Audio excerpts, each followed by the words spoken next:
बाग में भेंट हुई। ये वही बाग है। इस बाग में सीता जी को मालूम पहले से है।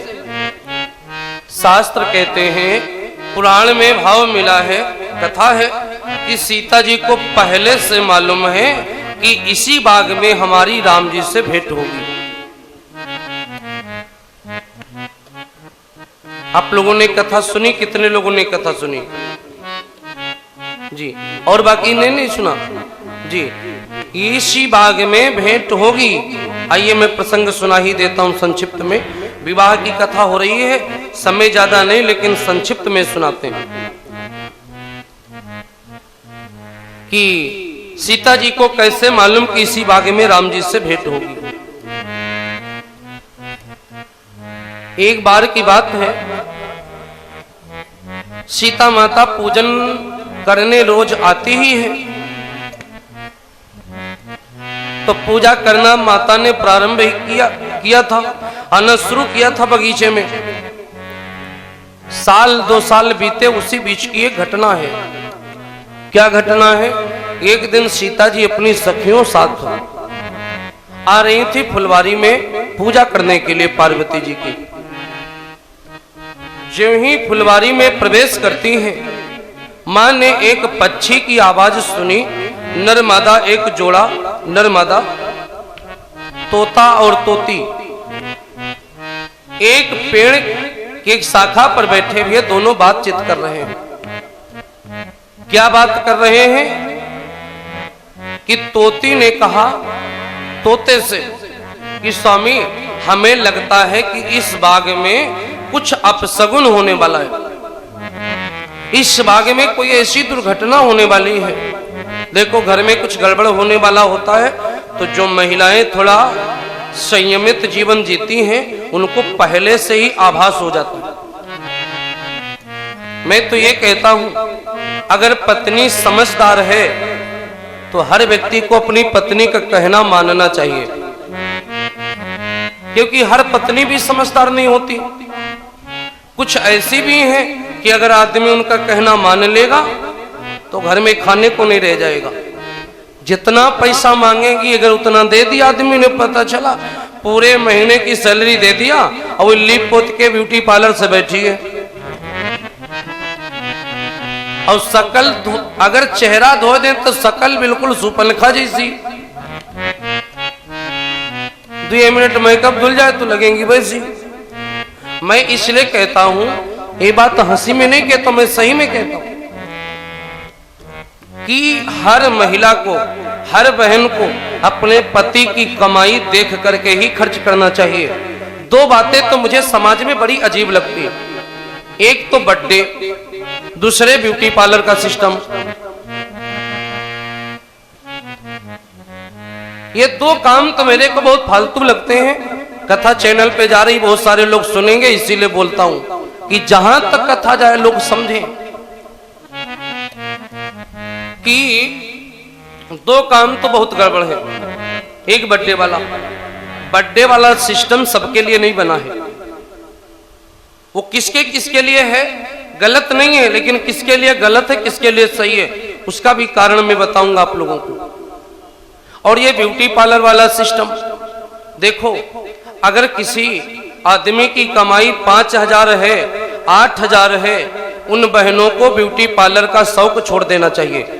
आदमी बड़ी मेहनत करके 8,000 कमा के लाया है, खून पसीना बहा के लाया है, खड़ा होकर के 8 घंटे, क्योंकि 8 घंटे वाली नौकरी ज्यादा तक ऐसी नौकरी होती है जिसमें बैठे का पैसा नहीं मिलता। हो तो बताइएगा, मेहनत का ही होता है। जितनी बड़ी नौकरी है, 1,50,000 वाली, 1.5 लाख वाली, फिर आगे पैकेज होता है कि 10 लाख 20 लाख साल का पैकेज है, वो नौकरियां बैठने वाली हैं, उनमें बैठ के काम होता है। लेकिन जो 7-8 हजार वाली है, वो नौकरियां खड़े होकर के बड़ी मेहनत करके मिलता है पैसा, और आप जाती हो 2 मिनट में। भगवान ने ज्यादा दे दिए हैं क्या? है बहु है, ज्यादा बाल हो गए क्या? तो माचिस की तिल्ली जलाओ, जितने जितने ज्यादा उतने जला दो, और जितने मतलब भर के बचे उतने बुझा दो। क्या नौटंकी करती हो? 8,000 आदमी की सैलरी और आप बैठी हो ब्यूटी पार्लर में। अरे आप तो वो पाप कर रही हो जो आपको करने नहीं चाहिए था। आपने अपने आदमी के खून पसीने की कमाई की कीमत नहीं जानी बहनों। मैं आप लोगों से नहीं कह रहा हूं, इस चैनल के माध्यम से उन जगत की सभी देवियों से कह रहा हूं कि जो ऐसा करती हैं, और खास करके जिनकी 8-10 हजार कमाई है वो महिलाएं तो पक्का ब्यूटी पार्लर जाएंगी, और जिसके आदमी की कमाई 1.5-2 लाख रुपए महीने की हो वो महिलाएं कभी ब्यूटी पार्लर नहीं जाती। वो जैसी हैं एक बार सुबह से मुंह धुल देती। उनके घर में अगर वो पर्स खोल दें तो 50,000 मिल जाएगा, लेकिन वो नहीं जाती। और जिनके पर्स में अगर 500 आ गए तो सीधे ब्यूटी पार्लर में बैठी, और खाली करके भी पर्स फिर बैठी घर में। बर्थडे भी ऐसे लोग ज्यादा तक करते। बड़ा आदमी भले ही ना बर्थडे करे, लेकिन जिसके घर में खाने का न हो, लड़का चाहे 4 हो लेकिन बर्थडे जरूर करिए। पैसा ना हो तो पत्नी का जेवर सोनार की दुकान पर ले जाके रख के और 10% पर ब्याजे पर पैसा लाए के, और राजमा चावल और मटर पनीर और क्या क्या कहते हो आप लोग जानो, जरूर बनेगा, जरूर खाएंगे, और 2 घंटे में खा करके काम खत्म। अब करो ना करियो, चुकावो ब्याज। किसने कहा था बर्थडे मनाने को? एक दिन में क्या वो बेटे को क्या तुम बादशाह बना दोगे क्या? ये उन लोगों के काम है। बर्थडे आया कहां से, ऐसे पर्व आए कहां से? मैंने इसके ऊपर शोध किया, मैंने इसके ऊपर रिसर्च की। संत लोग रिसर्च ही तो करते हैं, कौन सी बात किस लिए समाज में की जा रही, कौन सा काम, ये संत लोग इसके ऊपर विचार भी करते हैं। ये बर्थडे क्यों आया? बर्थडे इसलिए आया कि जो पहले के जैसे बड़े लोग होते हैं उनके घर में बच्चे कहीं एक ही बच्चा होता है, वो अमेरिका में है, 2 बच्चे हो गए तो कोई फॉरेन में अलग कंट्री में, कोई अमेरिका में, कोई इंग्लैंड में।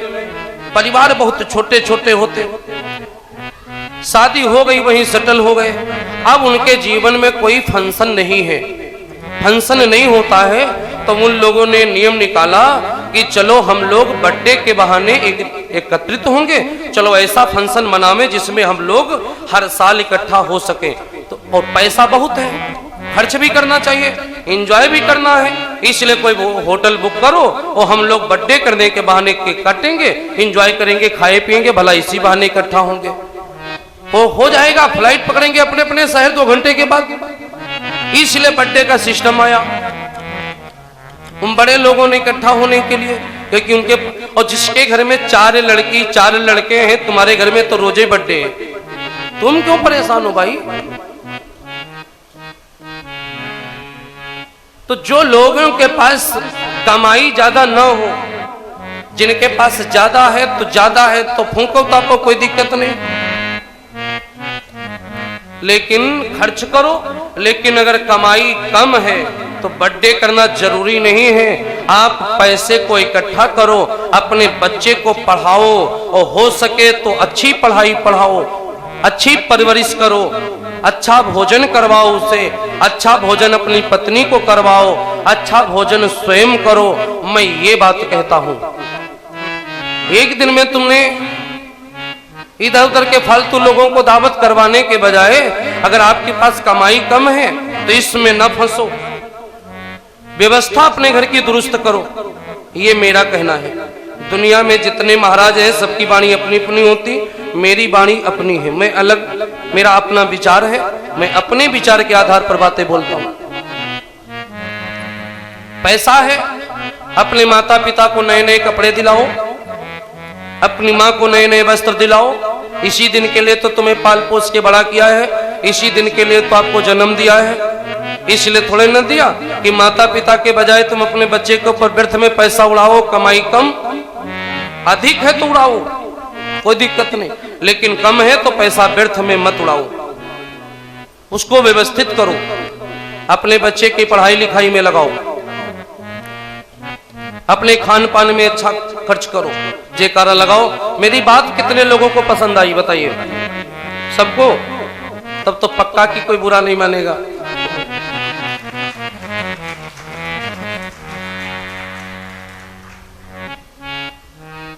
डर भी लगता रहता है कुछ बातें बोल दो, समाज में कोई बुरा मान जाए, एक बार मैंने कथा में एक बात बोल दी और बात बोली सही में, तो 2 महिलाओं को बुरा लग गया। वो कथा ही में नहीं आई, तो जब कथा समाप्त होगी तब बात पता चली। तो हम बोले इसलिए कि समाज में जो माता बहनें पूजा पाठ नहीं करती, मैंने उनके लिए बोला कि उनको करना चाहिए। सेवा जो नहीं करती है माता पिता की, सास ससुर की, उनको सेवा करनी चाहिए।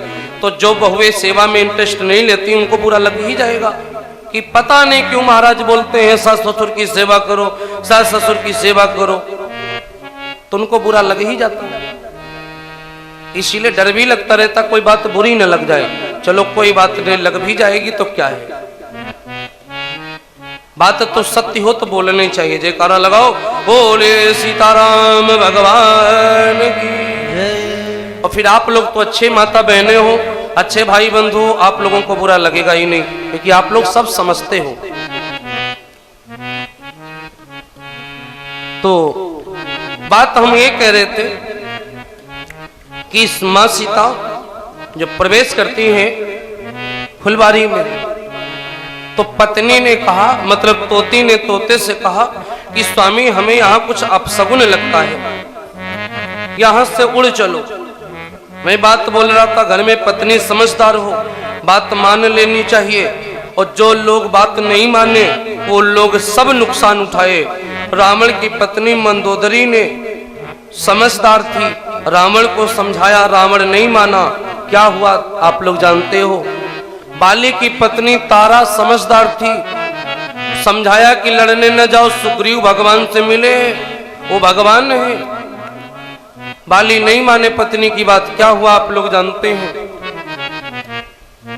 हिरण्याकश्यप की पत्नी कयाधु, हिरण्याकश्यप की पत्नी का नाम कयाधु है। कयाधु जी ने समझाया, हिरण्याकश्यप नहीं माने तो नरसिंह भगवान ने क्या किया मालूम है? कंस की पत्नी ने समझाया, लेकिन कंस नहीं माना, तो क्या हुआ आप लोग जानते हैं। एक नहीं, दुर्योधन की पत्नी भानुमति जी ने समझाया, दुर्योधन की पत्नी का नाम भानुमति, भानुमति ने समझाया, दुर्योधन नहीं माना, क्या हुआ आप लोग जानते हैं। समझदार पत्नी अगर है, पढ़ी लिखी है, होशियार है, आदमी को जिद नहीं करना चाहिए, पत्नी का कहना मान लेना चाहिए और पत्नी से सलाह लेनी चाहिए।